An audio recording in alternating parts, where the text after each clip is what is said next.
In this video, we investigate a key revelation, that reality is fundamentally crafted not by the external, but by our own consciousness. From the visions of George Berkeley in the 18th century to the revolutionary insights of contemporary thinkers like Bernardo Castro and Donald Hoffman, this idea has evolved dramatically. As we navigate through the ideas that challenge the very nature of what seems real, prepare to question the conventional, to delve into a world where the observer and the observed are intimately connected. By understanding these concepts, we hope to empower you to actively participate in shaping your own reality, harnessing the transformative power of your consciousness. Thank you for joining us as we explore the relationship between consciousness and reality. In the early 18th century, amidst the hills of Ireland, George Berkeley, born in 1685, challenged the foundations of what we perceive as real. A passionate critic of materialism, Berkeley proposed a radical view. Without a perceiver, objects do not exist in any meaningful way. Consider a simple apple in a market stall. Berkeley would argue that the apple's existence as perceived by us, its color, shape, and texture, is known solely through our sensory experiences. If no one is there to perceive the apple, can we say it exists? Berkeley's answer is a resounding no. To him, the sensory qualities of the apple are not inherent properties of the apple itself, but exist only in the mind of the perceiver. If this sounds similar to the question, if a tree falls in a forest and no one is around to hear it, does it make a sound? It's because it is believed that it originates from Berkeley. So what ensures that the apple does not pop in and out of existence? What about the times when no human is perceiving it? Here, Berkeley introduces a divine observer. He posits God as an eternal perceiver, whose omnipresent consciousness ensures that objects continue to exist even when no human is observing them. Berkeley's philosophical inquiry into the nature of reality brings us to a profound implication. The role of the perceiver is not just passive, but fundamentally creative. The world, in its perceivable form, exists in a dance with the minds that observe it. For Berkeley, this interplay could only make sense with God at the center, ensuring universal order and continuity. The observer guarantees that the world remains coherent and stable. Not surprisingly, this view of the universe being a symphony of perceptions orchestrated by the divine is synonymous with many historical beliefs such as Hinduism or Taoism. He wasn't the only immaterialist we see over time. Nearly half a century later in Königsberg, Prussia, Emmanuel Kant was born in 1724. It's very difficult to hear Kant's name and not consider how powerfully he redefined our grasp of reality. His groundbreaking notion, transcendental idealism, sought to bridge the chasm between what is perceived and what exists beyond perception. Kant proposed that our experiences of the world are filtered through a set of innate cognitive structures, categories like causality, space, and time. These are not mere reflections of the world, but are the very conditions that make our experiences possible. The world as we know it, the phenomenal world, is thus a construct of our sensory perceptions and mental categories. We discussed these in more detail in our other video. With all this said, Kant did not deny the existence of a world independent of our perceptions, the noumenal world, which stands as the realm of things in themselves, fundamentally the unknowable and the untouched by our sensory faculties and mental constructs. This acknowledgement of a reality that transcends our perception is what anchors Kant in empirical realism, even as he asserts that our knowledge of that reality is inevitably shaped by our mental faculties. Kant's investigation into the limits of human knowledge brought him to an insightful conclusion about the purpose of knowledge itself.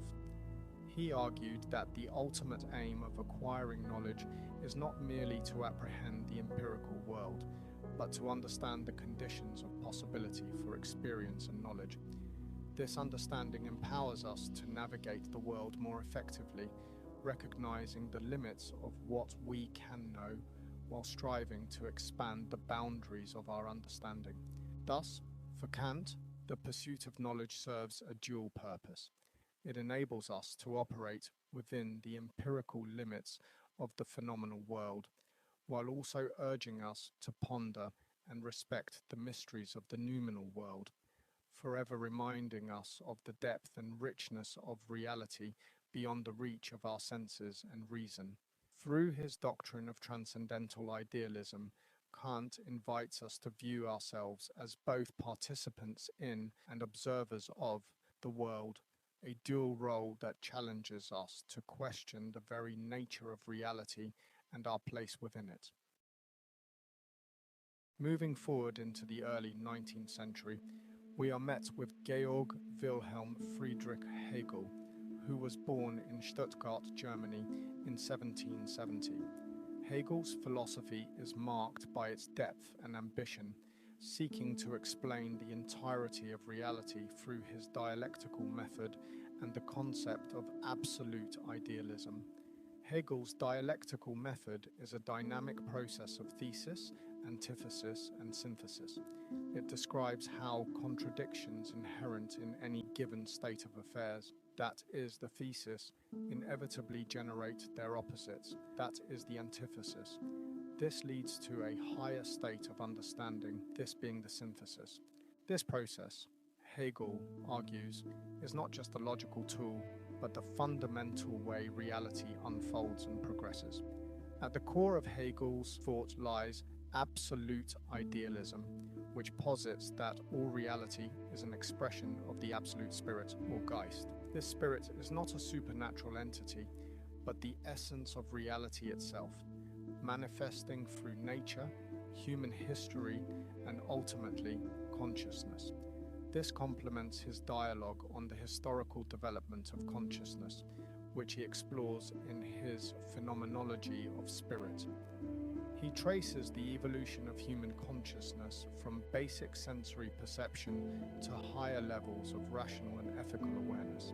Each stage in this evolutionary ladder is marked by the dialectical process, reflecting the spirit's journey towards self-realization and freedom. For Hegel, history itself is a rational process where freedom expands as consciousness develops. The march of history is thus not merely a series of events, but a purposive narrative driven by Geist, striving towards a greater realization of freedom and self-awareness. Hegel sees the absolute spirit as a rational process unfolding through and understood by its dialectical development.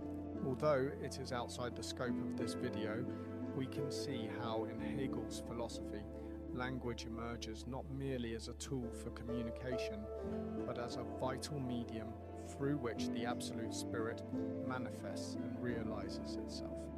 It is essential for self-consciousness, allowing thoughts to be externalized and reflected upon, thereby advancing the dialectical process of knowledge.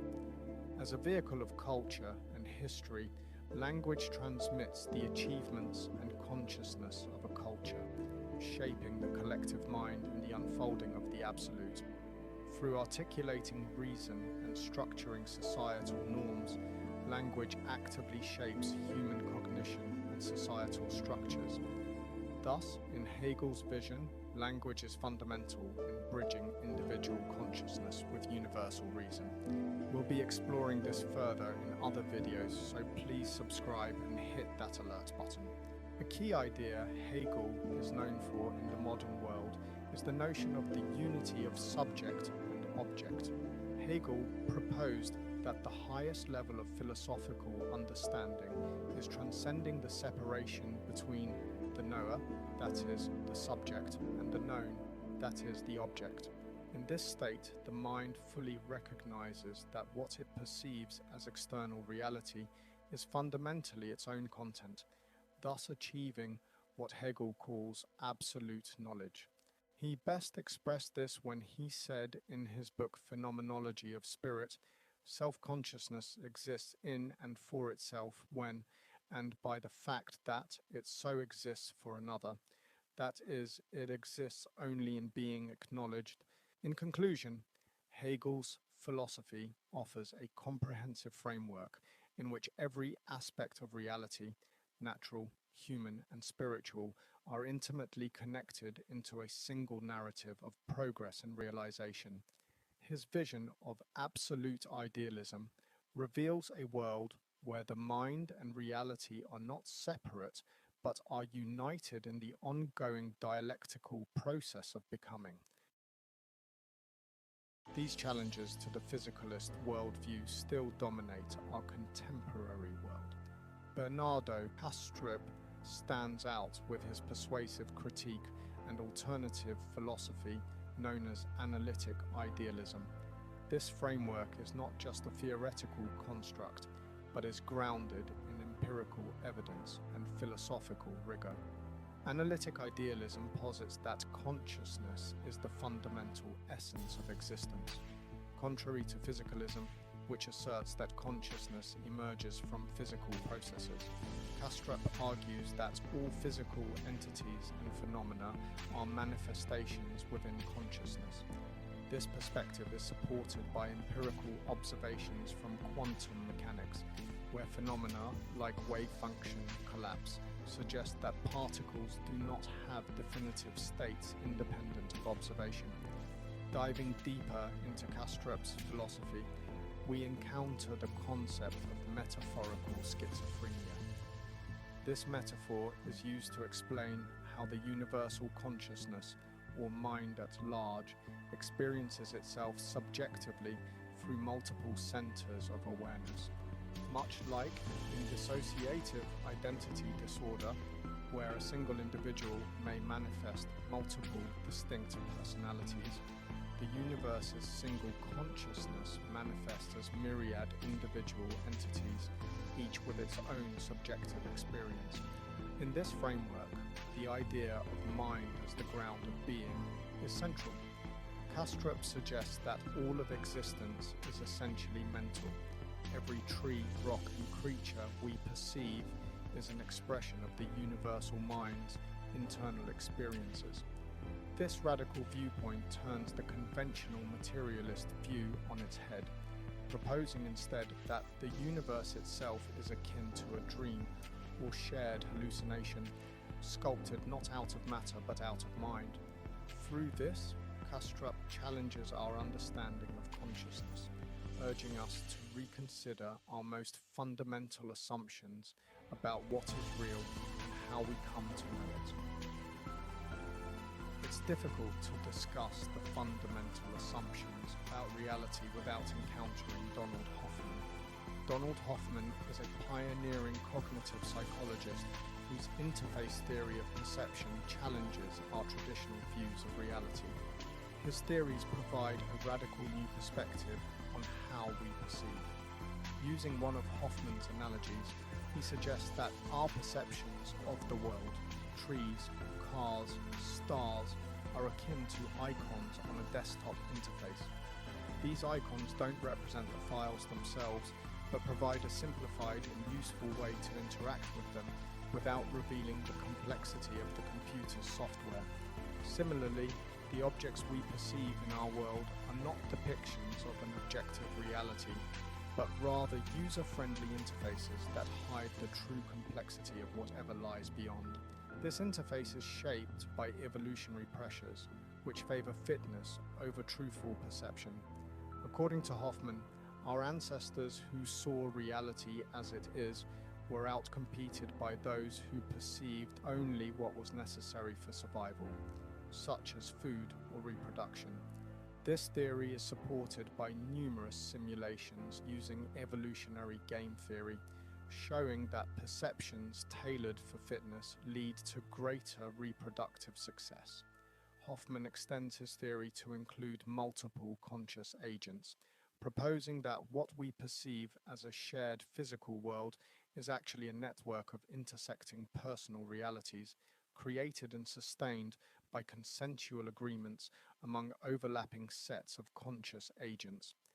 Each agent processes their own interface, but through interaction, they create a consensus reality that allows them to communicate and cooperate. This further feeds into Hoffman's notion of a consciousness-first reality, suggesting that everything we perceive is part of a subjective framework built by and for consciousness. Again, this inevitably challenges the traditional view that physical spacetime is a fundamental structure of the universe. Instead, Hoffman argues that spacetime is merely a secondary construct derived from deeper, non-spatial, non-temporal interactions among conscious agents.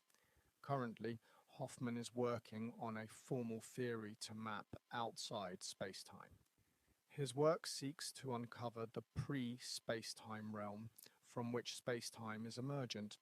This could revolutionize our understanding of the universe, much like the theories of quantum mechanics reshaped physics in the 20th century. As we conclude, let's reflect on the implications of these concepts and what they mean for our understanding of the world.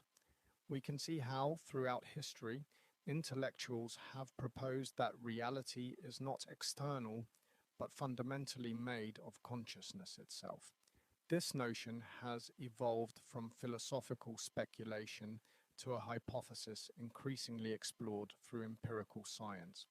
Today, with advances in quantum mechanics and cognitive science, we stand on the brink of employing sophisticated technology and rigorous scientific methods to explore how consciousness interacts with and perhaps even constructs the physical world. These findings could revolutionize our understanding of everything from the universe's fundamental structure to the nature of human perception. It is an exciting time, one where the age-old philosophical debates may find empirical answers. We thank you for joining us on this philosophical journey. Continue to question, explore, and wonder.